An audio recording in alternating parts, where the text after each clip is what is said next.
Today I'm going to teach you the dumbbell Romanian deadlift. I'm sure you're quite busy, so let's skip the dilly-dally and let's get started. Right, so bend down, take the slack out of the dumbbells as in press up against, keep the back straight and press the floor away from you. From here, you're going to push the dumbbells slightly in front of you, have a soft bend of the knees, and then what you're going to do is push the bum back while hinging over, okay? You're trying to get the range of motion through your hips, and then from down about here, I can feel a stretch in the back of my legs and my hamstrings.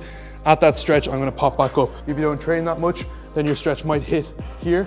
If you train a lot, and females as well might have more flexibility, so when you stretch, push your bum back, you might be able to get all the way down to here or even further. The only thing is you don't want to start rounding your back just to get extra range of motion. What I mean by that is you don't want to push your bum back, keep going down, here is the end range of motion, and then I start rounding my back in order to get more range of motion. They finish their range of motion and then their back starts to round. Your upper back is actually all right to round a tiny bit, but it's when your lower back starts to round like so is when it gets extremely dangerous. So please be very careful. Let me show you two different variations. Both will have the feet shoulder width apart. Both will have the dumbbells like so in front of your body. One will be slightly more hamstring dominant, which means the knees will be more straight. They'll still have a soft bend, but they'll be more straight, and it's what I usually do when I'm doing RDLs. So it will look like this. Gonna hinge over, knees quite straight, and I can feel a stretch in my hamstrings already, just like so. I'm gonna perform one more time. Knees relatively straight, stretch the hamstrings only. The second variation is to target the glutes slightly more. So what I'm gonna do is I'm gonna hinge over, I'm gonna bend the knees a good bit more, and then I'm gonna press up like so. As you can see, the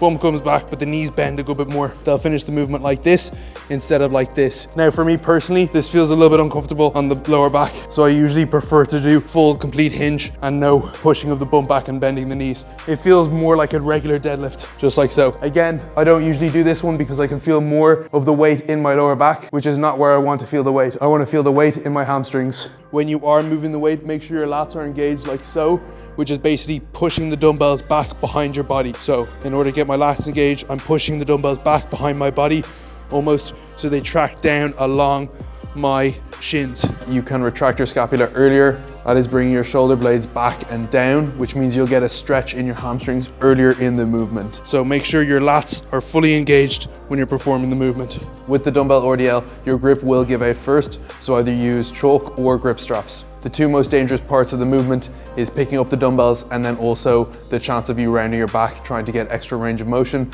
or just rounding your back in general. Don't do it. And please be aware of the volume that you do, which is the overall amount of work you're going to do with the RDL, because your lower back will need time to recover throughout the week. Thanks, Mil, for watching. Have a good one.